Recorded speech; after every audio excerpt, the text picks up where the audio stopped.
கிறிஸ்துவுக்குள் பிரியமான என் அன்பு தேவ ஜனமே, ஆண்டவராகிய இயேசு கிறிஸ்துவின் இனிய நாமத்தில் உங்களை வாழ்த்துகிறேன். இந்த ஓய்வு நாளில் உங்களை சந்திப்பதில் மிக்க மகிழ்ச்சி அடைகிறேன். கர்த்தர் இந்த நாளில் கொடுத்த தேவ வசனத்தை நாம் தியானிப்போம்.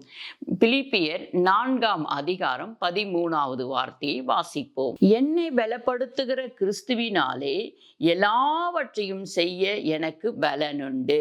ஆம் பிரியமான தேவச்சனமே, இந்த இடத்துல பவுல் எழுதுகிறார், என்னை பலப்படுத்துகிற கிறிஸ்துவினாலே. அவர் எழுதும்போது என்னை என்று எழுதுகிறார், பார்த்தீங்களா? அதே போலத்தான் பிரியமான தேவச்சனமே, என்னை பலப்படுத்துகிற கிறிஸ்துவினாலே எல்லாவற்றையும் செய்ய எனக்கு பலன் உண்டு என்று சொல்லுகிறார். அதே போல நீங்க வாசிக்கும் பொழுது என்னை என்று தான் நீங்க வாசிப்பீங்க. நான் வாசிக்கும் பொழுது என்னை என்று வாசிப்போம். இது விசுவாசமா அறிக்கை பண்ணுகிற வார்த்தை பிரியமான தேவச்சனமே. என்னை பலப்படுத்துகிற கிறிஸ்துவினால் எல்லாவற்றையும் செய்ய எனக்கு பலன் உண்டு. நாம் யாரை விசுவாசிக்கிறோம்? கர்த்தராகிய இயேசு கிறிஸ்துவை நாம் விசுவாசிக்கிறபடினால் அந்த பலன் அவர் நமக்கு கொடுக்கிறார். அந்த பலன் இல்லாத நேரத்தில் நமக்கு பலன் கொடுப்பார் என்று விசுவாசத்தோடு நாம் அறிக்கை பண்ணி கடந்து போகிறோம். பலவீனம் இருக்கு. பவுலுடைய சரீரத்தை பார்த்தீங்கன்னா ரொம்ப பலவீனம் இருக்கும் பிரியமான தேவச்சனமே. அவருடைய சரீரத்தில் அநேக இடங்களில் அநேக பலவீனங்கள் இருக்கும். அந்த பலவீனத்தில் அவர் சொல்லுகிறார், என்னுடைய பலவீனத்தினால நான் எதையுமே என்னால் செய்ய முடியாது. ஆனால் கிறிஸ்துவின் பலன் எனக்குள்ள வரும்பொழுது நான் பலனாயிருப்பேன். எல்லாவற்றையும் செய்ய எனக்கு அவர் பலன் கொடுப்பார் என்று சொல்லி விசுவாசத்தோடு இந்த இடத்துல பவுல் அறிக்கை பண்ணுகிறத நாம் பார்க்கிறோம் பிரியமான தேவச்சனமே. சில நேரத்தில் பலவீனமா இருப்போம். பலவீனம் அந்த அளவுக்கு சரீரத்திலையும் பலவீனம் இருக்குது பிரியமான தேவச்சனமே. ஆத்மாவிலும் பலவீனமா இருக்குது. நம்ம சில நேரத்தில் பார்க்கும்போது ஆவி கூட நமக்கு பலவீனமா இருக்கும் பிரியமான தேவச்சனமே. அதனால எது பலவீனமா இருந்தாலும் சரி, நம்ம ஆவி பலனா இருந்தா நம்ம எல்லாவற்றையும் மேற்கொள்ள முடியும். இந்த இடத்துல பவுல் சொல்லுகிறார், என்னை பலப்படுத்துகிற கிறிஸ்துவினால் எல்லாவற்றையும் செய்ய எனக்கு பலன் உண்டு என்று சொல்கிறார். நாமும் கூட என்னை பலப்படுத்துகிற கிறிஸ்துவினால் தான் நம்ம எல்லாவற்றையும் சாதிக்க முடியும் என்று இந்த இடத்துல அறிக்கை பண்ணி ஜெபிக்க வேண்டும் என் பிரியமான தேவச்சனமே. நம்ம சரீரம் பலவீனமானது, மாம்சம் ரொம்ப பலவீனமானது. இன்னைக்கு யாரை பார்த்தாலும் என்னால முடியல, பலவீனமா இருக்குன்ற வார்த்தை தான் அதிகமா இருக்கிறது. அதனால் ஆண்டவர் இந்த இடத்துல நல்ல அழகான வார்த்தை உங்களுக்கு நேராய் கொடுத்திருக்கிறார். இந்த வார்த்தையை நீங்கள் உடனே பிடித்துக் கொண்டு விசுவாசிக்க ஆரம்பிங்க. நம்முடைய சரீரத்துல பார்க்கும் பொழுது முடியவே முடியாது, நம்மளால எதையுமே செய்ய முடியாது. ஆனா கர்த்தருடைய பலன் நமக்குள்ள வந்துச்சுன்னு சொன்னா நம்மளால எல்லா காரியங்களையும் செய்ய முடியும் என் பிரியமான தேவச்சனமே. நம்மை பலப்படுத்துகிற கிறிஸ்து ஒருத்தர் இருக்கிறார். அவர் கர்த்தராகிய இயேசு கிறிஸ்து. அவரிடத்துல நம்ம கேட்கிறோம், அப்பா என்னை பலப்படுத்துங்கப்பான்னு கேட்கும்போது அவர் நம்மை பலப்படுத்துகிறார். இன்னொரு வேத பகுதியை நம்ம வாசிப்போம். யோவேல் 3ஆம் அதிகாரம் 10வது வார்த்தையை, பலவீனனும் தன்னை பலவான் என்று சொல்வானாக. ஆம் பிரியமான தேவச்சனமே, பலவீனன் நம்ம பலவீனமான பாண்டம் தான் இல்லைங்களா? நம்ம ரொம்ப பலவீனமானவர்கள். ஆனா இந்த நேரத்துல கர்த்தருடைய பலன் நமக்குள்ள வந்துச்சுன்னு சொன்னா நம்ம என்ன சொல்லுவோம்? பலவான் என்று சொல்லுவோம். நம்முடைய சரீரத்தில் இருக்கிற பலவீனத்தையே நம்ம சொல்லி கொண்டு இருக்கக்கூடாது. நாம் கர்த்தருக்குள் பலனா இருக்கிறோம் என்று சொல்ல வேண்டும். எப்படி நமக்கு பலன் கிடைக்கும்? அவரை தேடும் பொழுது, அவருடைய சமூகத்தை நாடும் பொழுது, அவரிடத்துல கேட்கும் பொழுது நமக்கு கர்த்தர் பலன் கொடுப்பார் என் பிரியமான தேவச்சனமே. பலவீனத்திலும் கர்த்தர் என்னை பலப்படுத்துவார். என் சரீரம் பலவீனம் உள்ளதுதான், ஆனா கர்த்தருடைய பலன் எனக்குள்ள வந்துச்சுன்னா நான் பலவானா இருப்பேன் என்று சொல்லி இந்த வசனம் நமக்கு உறுதிப்படுத்துகிறது பிரியமான தேவச்சனமே. நம்ம பலவீனமா இருக்கிறோம்ப்பா, என்னால முடியலப்பா, அந்த வார்த்தை எல்லா மனுஷன்களும் இயற்கையாகவே சொல்கிற வார்த்தை தான். ஆனா இந்த பலவீனத்திலையும் கர்த்தர் என்னை பலப்படுத்துவார் என்று சொல்கிற வார்த்தை தான் பெரிய பிரியமான தேவச்சனமே. ஆண்டவர் நமக்கு சொல்லுகிற பலவீனம், நம்முடைய சரீரத்துல பலவீனம் காணப்படும். ஆனா கர்த்தருடைய வார்த்தை நமக்குள்ள கடந்து வரும் பொழுது நாம் பலவானாய் மாறுவோம். ஹல்லேலூயா. பலவானாய் மாறும் பொழுது இவ்வளவு காலம் செய்ய முடியாத, சாதிக்க முடியாத, ஓட முடியாத, பண்ண முடியாத எல்லா காரியத்தையும் செய்ய தேவ பலன் நமக்கு உறுதியாய் இருக்கும். பிரியமான தேவச்சனமே, சோர்ந்து போயிருக்கிறோம் பார்த்தீங்களா? இந்த நேரத்துல நம்ம சொல்லணும், நம்ம சரீரத்துல காணப்படுகிற பலவீனங்கள் நம்மளை ஒடுக்கி ஒரு இடத்துல உட்கார வைத்து விடும். ஆனா அதை நம்ம மேற்கொள்ள வேண்டும் பிரியமான தேவச்சனமே. எப்படி மேற்கொள்வது என்று நீங்கள் யோசிப்பீர்கள். கர்த்தருடைய பலனை நீங்க கேளுங்க. பலவீனனும் தன்னை பலவான் என்று சொல்லுவான் என்று எழுதப்பட்டிருக்க இந்த வார்த்தையை நீங்க பிடித்துக் கொள்ளுங்க. அப்பா, நான் பலவீனம் தான், ஆனா என்னை நீங்க பலப்படுத்த உங்களால முடியுமேப்பா. என்னால நான் என்ன காரியம் செய்யணுமோ, என்ன வேலை நான் செய்யணுமோ, எதற்காக நான் ஓடணுமோ அது உம்மால ஆகுமேப்பா.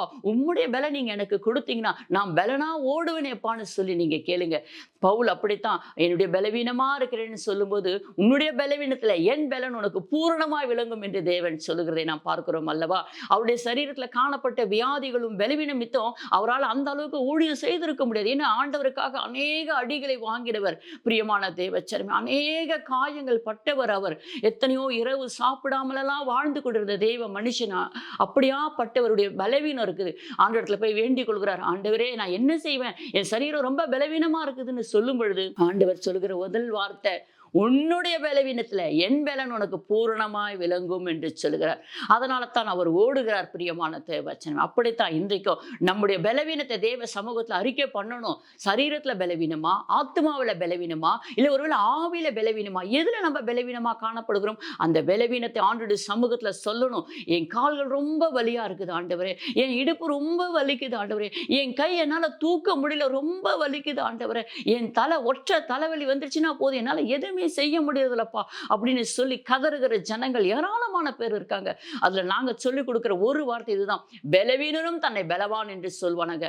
அன்னைக்கு பவுலுக்கு ஆண்டவர் பலன் கொடுத்தது உண்மைனா, அவருடைய பலவீனத்துல பலன் கொடுத்தாருன்னா உங்களுக்கும் பலன் கொடுப்பார். நீங்க கவலைப்படாதீர்கள் என்று சொல்லும். இன்றைக்கு அப்படித்தான் நம்ம ஓட வேண்டும். ஒவ்வொரு நாளும் கர்த்தருடைய சமூகத்துல இருந்தால் நம்ம பலனை கேட்டு பெற்றுக்கொண்டு ஓட வேண்டும். பிரியமான தேவச்சனமே, இன்னும் நம்ம சாதிக்க வேண்டிய காரியங்கள் ஏராளமாய் இருக்கிறது.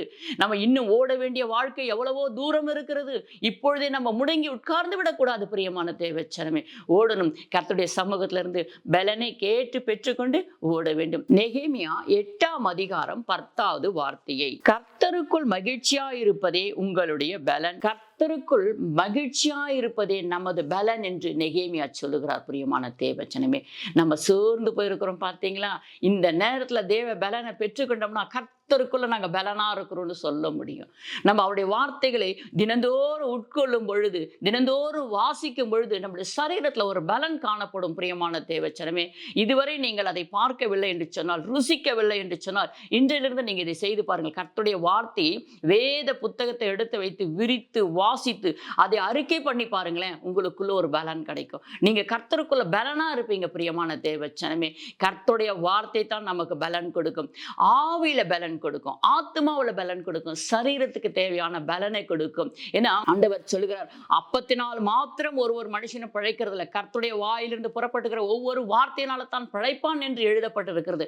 அதே வார்த்தை தான் இன்றைக்கு நம்ம அந்த ஜீவனுள்ள வார்த்தையை வாசிக்கிறோம், நன்றாக அசை போடுகிறோம், அதில் இருக்கிற சாரம் எல்லாம் நாம் உறிந்து கொள்ளுகிறோம். பிரியமான தேவச்சனமே, அப்படி உறிந்து உட்கொள்ளும் பொழுது நம்முடைய நரம்புகள் எலும்புகள் எல்லாம் ஒரு உணர்ச்சி போல கர்த்தருக்குள்ள நம்ம உணர்வா எழுந்து நிற்போம். பிரியமான தேவச்சனமே, நமக்குள்ள ஒரு பலன் கிடைக்கும். பிரியமான தேவச்சனமே, அந்த பலன் நம்ம தேவ சமூகத்துல ஓடுவதற்கும், தேவ சமூகத்துல காத்திருக்கிறதுக்கும், நம்ம சாதிக்க வேண்டிய காரியங்களை சாதிக்கிறதுக்கும், நம்ம என்ன செய்யணும்னு நினைக்கிறோமோ அதுக்கு நமக்கு கர்த்தருடைய பலன் நமக்கு கிடைக்கும். பிரியமான தேவச்சனமே, பலன் தான் நமக்கு.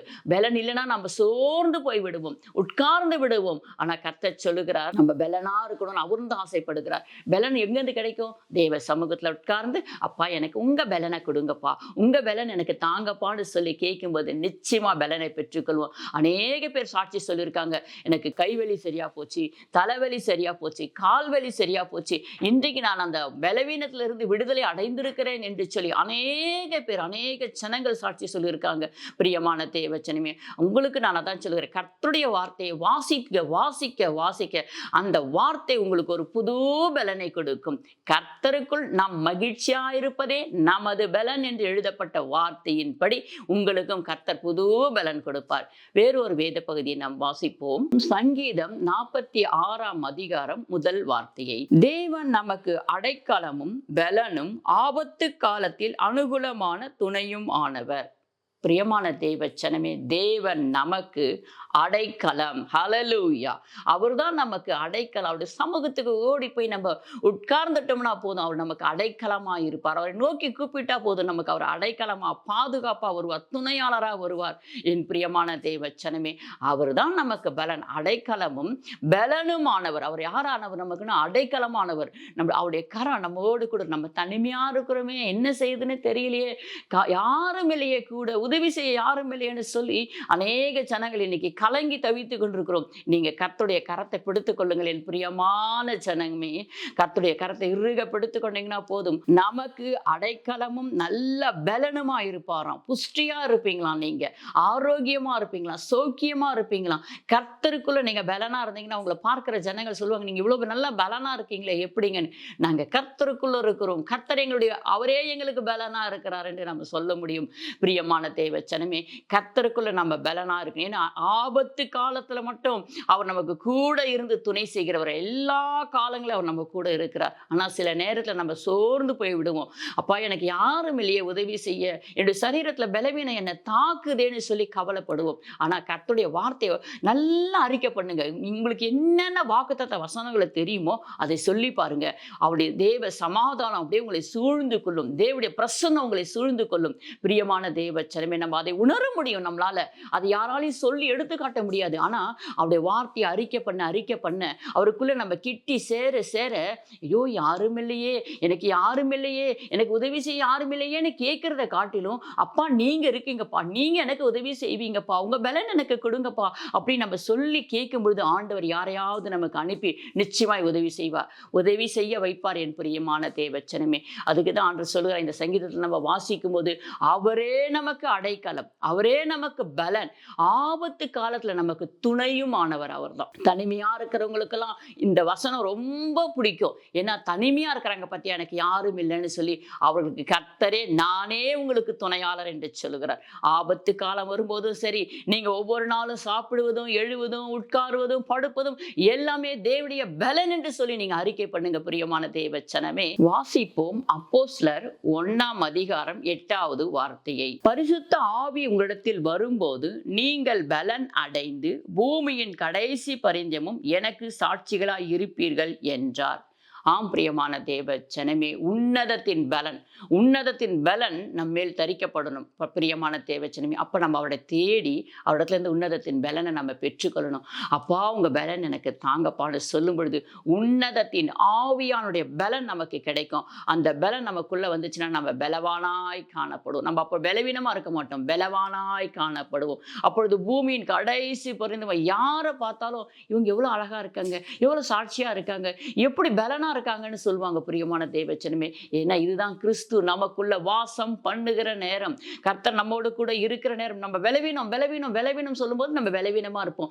கர்த்தரின் பலனா இருக்கிறார், கர்த்தர் என்னோடு கூட இருக்கிறார், கர்த்தர் என்னை நடத்துகிறார் என்று நம்ம விசுவாசத்தோடு அறிக்கை பண்ணும் பொழுது நிச்சயமாக அவர் நம்மோடு கூட இருப்பார். அவர் நமக்கு துணையா இருக்கிறார். ஆபத்து நேரத்துலலாம் நம்ம அவரை நோக்கி கூப்பிடும்போது நமக்கு பலனா இருக்கிறார். என் பிரியமான தேவச்சனமே, பலவீனம் என்று சொல்வதை காட்டிலும் கர்த்தர் என்னை பலனாய் வைத்திருக்கிறார், கர்த்தர் என்னை நடத்துகிறார், கர்த்தர் எனக்கு கோலும் தடியுமாய் இருக்கிறார் என்று சொல்லி அவருடைய வாக்குத்தத்த வசனங்களை நம்ம பிடித்துக்கொண்டு அறிக்கை பண்ணும் பொழுது கர்த்தர் நம்மை பலனாய் வைத்திருப்பார். அப்பொழுது பூமியின் கடைசி பரிந்தும் நம்ம சாட்சியாய் இருப்போம். பிரியமான தேவச்சனமே, உங்களுடைய பலவீனங்கள் உங்களை விட்டு நீங்கும்படியாக, நீங்களும் பலவானாய் மாறும்படியாகத்தான் கர்த்தர் இந்த நேரத்தில் உங்களை நோக்கி பார்த்து பேசிக் கொண்டிருக்கிறார். பலவீனம் என்று சொல்லி சுருண்டு உட்கார்ந்து விடாதீர்கள். கர்த்தர் உங்களை தட்டி எழுப்பி கொண்டிருக்கிறார். என் பிரியமான தேவச்சனமே, கர்த்தருடைய வார்த்தையை நீங்க கேளுங்க, கர்த்தருடைய வார்த்தையை நீங்க அறிக்கை பண்ணுங்க, கர்த்தருடைய வார்த்தை நீங்க ஒவ்வொரு நாளும் அசை போடுங்க.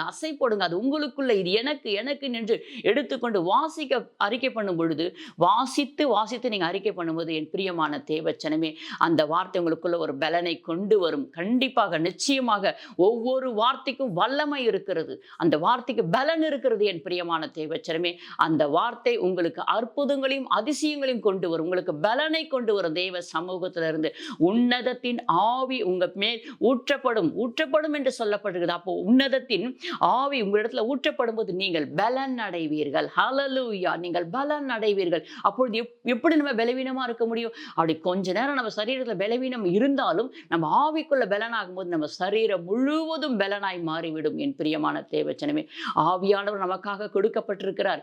ஆவியானவர் நம்ம எப்பொழுதும் உற்சாகமாகவே நம்மை அவர் வைத்துக் கொள்வார். நாமும் உற்சாகமாய் இருக்க வேண்டும். என் பிரியமான தேவச்சனமே, வாசிப்போம் சகாரியா 4 வார்த்தையை. பலத்தினாலும் அல்ல, பராக்கிரமத்தினாலும் அல்ல, என்னுடைய ஆவியினாலே ஆகும் என்று சேனைகளின் கர்த்தர் சொல்லுகிறார். ஆம், நம்முடைய பலவீனம் தான், ஆனா ஆண்டவர் சொல்லுகிறார், பலவீனத்தினாலும் அல்ல, பலத்தினால், நம்முடைய பலத்தினாலும் அல்ல, பராக்கிரமத்தினாலும் அல்ல, கர்த்தருடைய ஆவியினால தான் ஆகும்.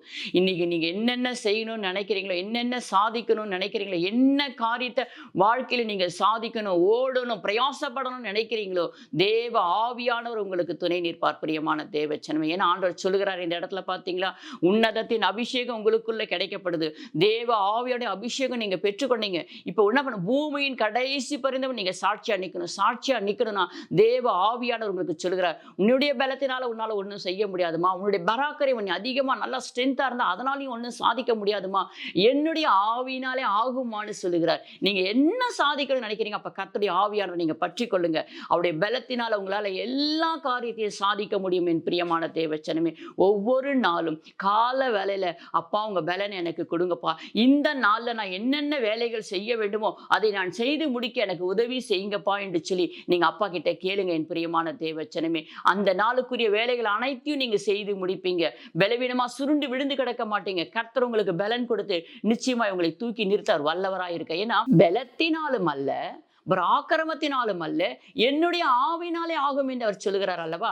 அவருடைய ஆவியினாலே எல்லாம் ஆகும். என் பிரியமான தேவச்சனமே, அப்பொழுது நீங்கள் பூமியின் கடைசி பரிந்தும் அநேக ஜனங்களுக்கு நீங்க சாட்சிகளா இருப்பீர்கள். அதுதான் இந்த இடத்துல எழுதப்பட்டிருக்கிற வார்த்தையின் பிரியமான தேவச்சனமே. வாசிப்போம் ஆபகுக் 3ஆம் அதிகாரம் 19வது வார்த்தையை. ஆண்டவராகிய கர்த்தர் என் பலன், அவர் என் கால்களை மான் கால்களை போலாக்கி உயரமான ஸ்தலங்களில் என்னை நடக்க பண்ணுவார். ஆம் பிரியமான தேவச்சனமே, கர்த்தர் என் பலன் என்று சொல்கிறார். இதற்கு மேல இருக்கிற ஒவ்வொரு வசனங்களையும் வாசித்தீங்கன்னா உங்களுக்கு நன்றாக புரியும் அவர் எந்த சூழ்நிலையில் இந்த வார்த்தையை சொல்லுகிறார் என்று சொல்லி. என்கிட்ட ஒண்ணுமே இல்லைனாலும் சரி, நான் கர்த்தருக்குள்ள மன மகிழ்ச்சியா இருப்பேன்னு சொல்லுகிறார். பிரியமான தேவச்சனமே, ஆபகுக்குள்ள இந்த வசனத்தை நீங்க வாசிச்சு பாருங்க. மேல இருக்கிற வசனங்கள் எல்லாம் நீங்க வாசிக்கும் பொழுது உங்களுக்கு புரியும். இதை நான் இப்ப வாசித்து காண்பித்த ஒவ்வொரு வசனமும் பலவீனமா இருக்கிறவங்க அத்தனை பேரும் அறிக்கை பண்ண வேண்டிய வார்த்தைகள். இந்த நம்ம பலவீனத்துல நம்ம பலனா இருக்க வேண்டும். தேவன் எனக்கு பலனை கொடுப்பான். தேவ சமூகத்திலிருந்து கேட்டு பெற்றுக்கொள்ள வேண்டிய வார்த்தைகள். என் பிரியமான தேவச்சனமே, இந்த ஒவ்வொரு வார்த்தைகளும் கர்த்தர் எனக்கு பலன் என்று சொல்லுகிறார். பிரியமான தேவச்சனமே, அவர்தான் நமக்கு பலன். ஏன்னா அவர் என்ன பண்ண, நம்ம கால்களை மான் கால்களை போல ஆக்குகிறார். ஹல்லேலூயா. நம்ம எவ்வளவு சாதிக்கணும், எவ்வளவு ஓடணும் நினைச்சாலும் நம்ம கால்களை மான் கால்களை போல ஆக்க அவரால முடியும். ஆண்டவர் சொல்லுகிறார், என்னால முடியும். உங்கள் பலவீனத்திலேயே உங்களுக்கு பலனை கொடுக்க என்னால முடியும் என்று சொல்லுகிறார். நீங்க இனிமே பலனா இருக்க போறீங்க. கர்த்தருக்குள்ள பலனா இருந்தா போதும், நம்முடைய ஆவி பலனா இருந்தா போதும், எல்லாவற்றையும் நம்மளால சாதிக்க முடியும். பிரியமான தேவச்சனமே, ஓட முடியும். கர்த்தருக்காக வைராகியமாக துதிக்க செபிக்க. தொடர்ந்து உங்களுக்கு சொல்ற வார்த்தைனா விசுவாசம். ஒவ்வொரு வார்த்தைகளும் விசுவாசமா அறிக்கை பண்ணுகிற வார்த்தை தான் இந்த வார்த்தைகள் ஒவ்வொன்றும். அதே போல என் பிரியமான தேவச்சனமே, நாம் வாசிப்போம் இன்னொரு வேத பகுதியை. சங்கீதம் 29ஆம் அதிகாரம் 11வது வார்த்தையை. கர்த்தர் தமது ஜனத்துக்கு பலன் கொடுப்பார், கர்த்தர் தமது ஜனத்துக்கு சமாதானம் அருளி அவர்களை ஆசீர்வாதிப்பார். பிரியமான தேவச்சனமே, இதுல 3 விதமான ஆசீர்வாதங்கள் இருக்கிறது. கர்த்தர் தமது ஜனத்துக்கு பலன் கொடுப்பார். ஏன்னா ஒவ்வொரு மனுஷனுக்கும் முதலாவது பலன் தேவை என்று, அதனால தான் முதலாவது எழுதப்பட்ட வார்த்தையை பாருங்க. கர்த்தர் தமது ஜனத்துக்கு பலன் கொடுப்பார், கர்த்தர் தமது ஜனத்திற்கு சமாதானம் அருளி அவர்களை ஆசீர்வாதிப்பார் என்று எழுதப்பட்டிருக்கிறது. ஹல்லேலூயா.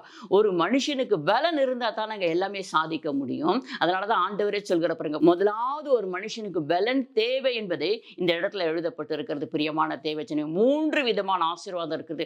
உலகத்துல வாழ்கிற அத்தனை பேருக்குமே ஆசீர்வாதமும் வேணும், பலனும் வேணும், சமாதானமும் வேணும்.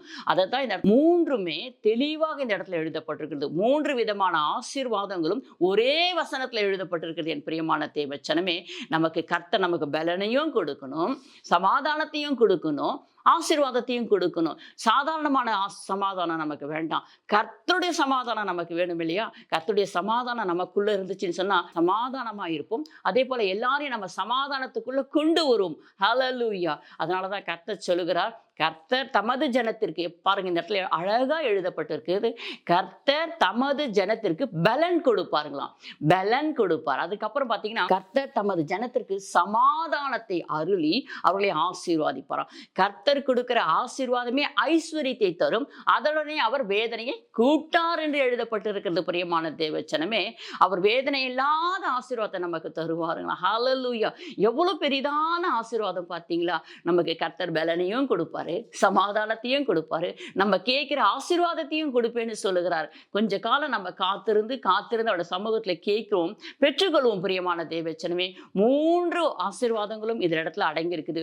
ஒவ்வொரு மனுஷனுக்கும் 3 விதமான ஆசீர்வாதங்களும் வேணும். சரீரத்துல பலனும் வேணும், சரீரத்துல ஆசீர்வாதங்களும் வேணும், சரீரத்துல சமாதானமும் வேணும். பிரியமான தேவச்சனமே, கர்த்தருடைய பிள்ளைகளாகிய நமக்கு தேவன் 3 விதத்திலே நம்மை ஆசீர்வாதிக்க வேண்டும் என்று சொல்லி நம்ம இந்த இடத்துல விண்ணப்பம் செய்ய போகிறோம். தொடர்ந்து ஜெபிப்போம். அப்பா, உம்மை நாங்கள் ஸ்தோத்திரிக்கிறோம். நல்ல தகப்பனே, இந்த நாளை உம்முடைய கரத்துல நாங்கள் ஒப்பு கொடுத்து ஜெபிக்கிறோம். ஆண்டவரே, நீங்க பொறுப்பெடுத்துக் கொள்ளுங்க தகப்பனே. பலன் கர்த்தருக்குள்ள நீங்க பலனாயிருங்கள் என்று எழுதப்பட்டிருக்கிறது. ஆண்டவரே ஸ்தோத்திரப்பா. என்னை பலப்படுத்துகிற கிறிஸ்துவினாலே எல்லாவற்றையும் செய்ய பலன் உண்டு என்று சொல்லி அறிக்கை பண்ணுகிறது போல ஒவ்வொரு வார்த்தைகளும் கர்த்தாவே அறிக்கை பண்ணுகிற வார்த்தைகளா இருந்தது. ஆண்டவரே, உமக்கு ஸ்தோத்திரப்பா. நாங்கள் இந்த ஒவ்வொரு வார்த்தைகளையும் பிடித்து உம்மிடத்துல சமூகத்துல நாங்கள் அறிக்கை பண்ணுகிறோம். ஆண்டவரே ஸ்தோத்திரப்பா. சூழ்நிலையை பார்த்தால் நாங்கள் சோர்ந்து போய் விடுவோம் ஆண்டவரே. ஆனால் நாங்கள் கர்த்தரை நோக்கி பார்க்கிறோம். இந்த சூழ்நிலைகளை மாற்றி போடுகிற தேவனை நோக்கி பார்க்கிறோம் அப்பா. எங்க சரீரத்துக்கு பலனை கொடுக்கிற தேவனை நாங்கள் நோக்கி பார்க்கிறோம் ஆண்டவரே. எங்களை பலப்படுத்துங்கப்பா, பலப்படுத்துங்கப்பா. உம்முடைய பிள்ளைகள் இந்த நேரத்துல யாரெல்லாம் சோர்ந்து போய் இருக்கிறாங்களோ, பலவீனமா இருக்கிறார்களோ, அவளை பலப்படுத்துங்க தகப்பனே. ஸ்தோத்திரப்பா, ஸ்தோத்திரப்பா, ஸ்தோத்திரம் தகப்பனே. ஹல்லேலூயா, ஹல்லேலூயா. உமக்கு ஸ்தோத்திரப்பா. நன்றியோடு நாங்கள் உம்மை துதிக்கிறோம் கர்த்தாவே. நீர் பெரிய காரியங்களை செய்து உம்முடைய பிள்ளைகளை ஆசீர்வாதித்து நடத்துவீராக. இயேசு கிறிஸ்து இன்ப நாமத்தால ஜெபிக்கிறோம் நல்ல பிதாவே. ஆமேன், ஆமேன். உமக்கு ஸ்தோத்திரப்பா.